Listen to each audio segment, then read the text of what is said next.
What is up, guys? This is the Flame Spot here, and we are back with a brand new video. But what? This isn't Legos. Yeah, I know it's not Legos. Sorry about the lack of posts recently. I just get really lazy over summer, and I didn't want to do anything. I do have a pretty cool mouth that I would like to show off pretty soon. That's probably going to be in a video upcoming. But this is the day right before I go back to school, so this is going to be great. Yes, I basically skipped all the recordings that I would have done over summer. So sorry about the delays, but I'm going to be back, hopefully with at least one video a week, either a paper game or a Lego mock or video. So like I said, I just said, I am going to be showing off my paper game and one of my paper games and actually how to make it. Now this one is called just basically Star Wars Flick Defense, or Flick Attack, whatever you want to call it. Whatever is your preference. And so basically this is just whatever you see is basically what you're going to have to do. So this is actually a really fun game. Now the rules of this, how you play this is whenever it's your turn, you put your pencil or pen on one of your little fighter planes. So right now I'm playing as Rebels. I'm going to be playing as both sides. And I'm just going to shoot the X-Wing, and so you flick it. And whatever it stops at, you have to put a dot at it. Like a noticeable dot. And so you just keep on flicking, and then after you flick once, then it's the other person's turn. Now you can keep on going at whatever you want, as long as the other person goes. Okay, now the point of this game, now that you know how to move, is to either take down all of the fleet of either side, so the Rebels or the Galactic Empire, or to actually put two of your own ships inside of their home or their base. To do this, you have little things that can help you, such as portals. So if you want to, sorry for turning, flick your pencil, oh, can't see, whatever. And so let's just say that your thing, lighting's bad right here. Oops, there we go, that's better. If you like flick it into the portal, then basically you're going to be going all the way over to the other side, and your guy's going to start right here. So even if there's more than one guy's ships that get teleported, they're all going to be right here until you flick them away. So now that you know that, teleporting, what you have to do to actually capture the base is that you basically have to keep flicking, and just keep drawing circles and stuff like that. And you're basically going to have to go all the way over here. Now, when you're a defender, or if someone's attacking your base or getting close to your base and you want to defend it, then what you have to do, I have little turrets on top of here. Now you can actually defend with your own fighters, which I shall show you the fighting mechanic right now. Basically, if you want to attack something, then you put on one of your fighters, or let's just say I flicked it and he had a dot right here. Now it's starting the dot, and I would have to flick it. And if it crosses the fighter's path, which it didn't this time, then this fighter would be out. So I would draw a circle right here. So now this rebel fighter, because he went through the teleporter, has a chance of either trying to attack the base or to destroy the fighter. Now I would probably destroy the fighter. There'll be one less enemy on the team. Sorry about the lighting. And so I flicked it, and so if you see, there's a little line right here. So basically this fighter's dead since it went straight through. So I'm going to draw my circle on the other side. And how you know that when a ship is destroyed, like if a ship is destroyed, then you just cross it out on your on your side. Now let's just say it's the rebels' turn again, and they flick it. Well, first they have to flick it once, and this will actually destroy the turret. So the turret is no longer usable as soon as one gets in. And then you have to go all the way and transport two more of your rebel ships, and they have to go all the way. You can flick it across the field or through the portal, and you have to go all the way through this little rectangle right here. That's the hangar. If they don't hit the hangar, then they're destroyed. If they go in the hangar, then you just draw your ship in right here. This is a super bad ship. But you just draw it in right there, and you have to get two in here to win. Or you destroy the whole other team. Now you see these little black things right here scattered across the field. These are little asteroids along. That's like a giant meteor, and that's a Death Star. You can draw whatever you want. This is like just a space battle. You can draw whatever map you want. So basically, let's just say you're trying to flick one of your guys, and it went here. But let's just say that it went through the meteor. Basically, that means that this ship just crashed into the meteor, so it's destroyed.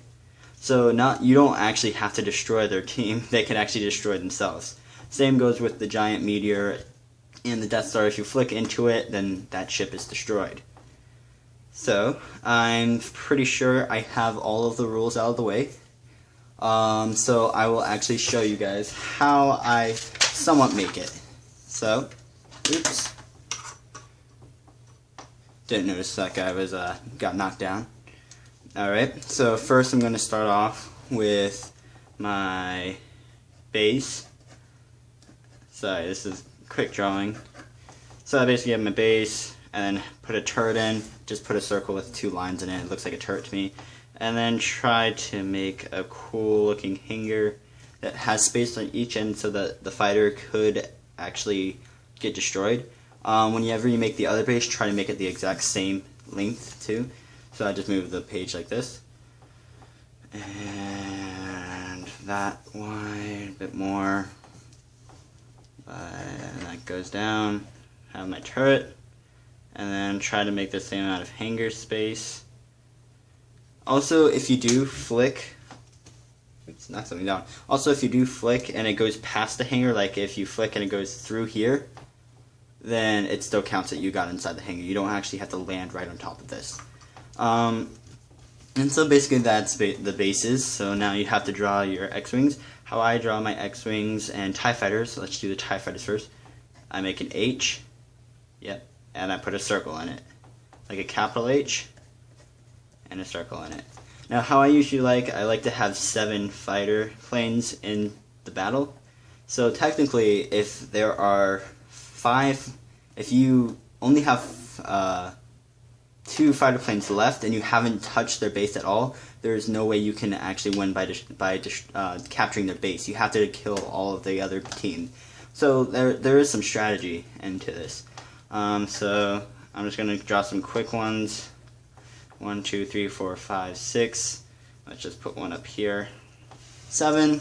Now let's draw the portal. I keep on knocking down my first trooper. Just go moving to the side. This is the portal. This could be like any sort of circle. And make sure that you always have an endpoint. Now, whenever you make your endpoint, this is where the other team will have to start flicking whenever they go through the portal on the other side. Make sure that it's somewhat facing opposite, so you don't want it to be like facing this way so they have extra room. Try to make it like face towards your base or something, so it's a little bit more even. Now, how I build the X-Wings. These aren't the best X-Wings ever. They're not super 3D, but they look like X-Wings to me. They look fine. I'm going to try to draw these nicely a bit. So, basically, or at least the first one nicely, and I'll just show you the rest. So you just draw a rectangle, put like a little hood over it. Oh my gosh, it's so unsymmetric. Put your little guns, and then draw another hood inside of like the cockpit. That is a horrible one. Whatever.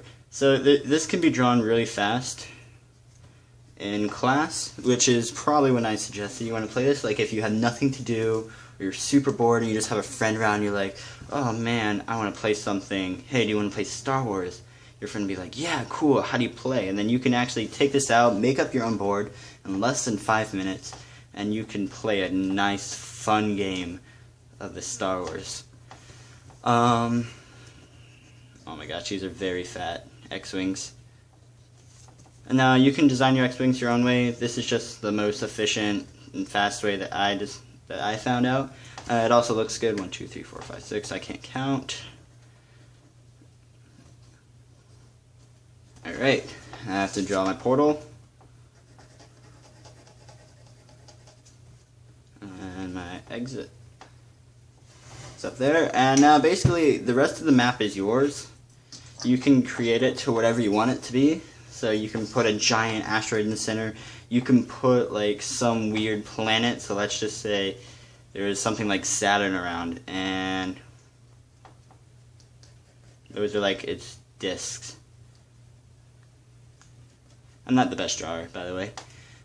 So this is like a planet by itself, and those are discs, and you can't slam into the disc either, and so it creates more of an obstacle. Or let's just say there was a actual meteor shower on this side, so you have some pretty big meteors, and then you have a lot of smaller ones, but they're actually big still on this side, so you have a lot of medium-ish meteors, so it's easier to slam into them. So it's harder to get in on this side. It doesn't matter. Anything could be yours. You can have like little moons around this planet. You can create the own map your way. But I always like to add in a lot of small asteroids of any sort through it, because it just makes people really mad whenever they're like if you put one right here and they're so close to the base and it's going to be the last person until they capture it, and they just slam into that. And they're like, no, because they just got destroyed. So I like putting asteroids everywhere, even close to the portals, so it's not unfair. You should probably put an even amount of asteroids on each side, just to make it even. And basically, that is it. That is your fast map. I know this drawing was a little rushed, but this one took me a little bit more time. I mean, it was still rushed, not rushed, but like you make your own map. You do anything. Now, the reason why I make these paper games is so, like I said, if you're just bored and you have nothing to do, then this is a great thing to play with a friend.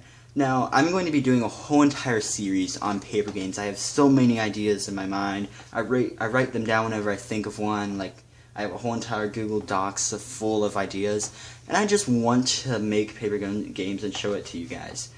So that you can have fun with your friends or by yourself. I am making a really cool medieval single-player game, and this isn't like some of the other other people where you just actually have to. They make like a giant book of things, and then there's like a pre-story written into it. No, these are like little multiplayer games that actually have rules where it's turn-based or dice. Use a dice to figure out how to do things. These are actual games that will. That you can play competitively. So, yeah, please leave a like and a comment if you really like this, and subscribe to the channel if you like this type of stuff and if you're new around here. Also, please just tell me in the comments if you like this idea, if you want me to make more paper games, and if you have your own paper games, you can suggest like a topic to me and I'll make it into something no matter what. Alright, this is the Flame Spot, signing out.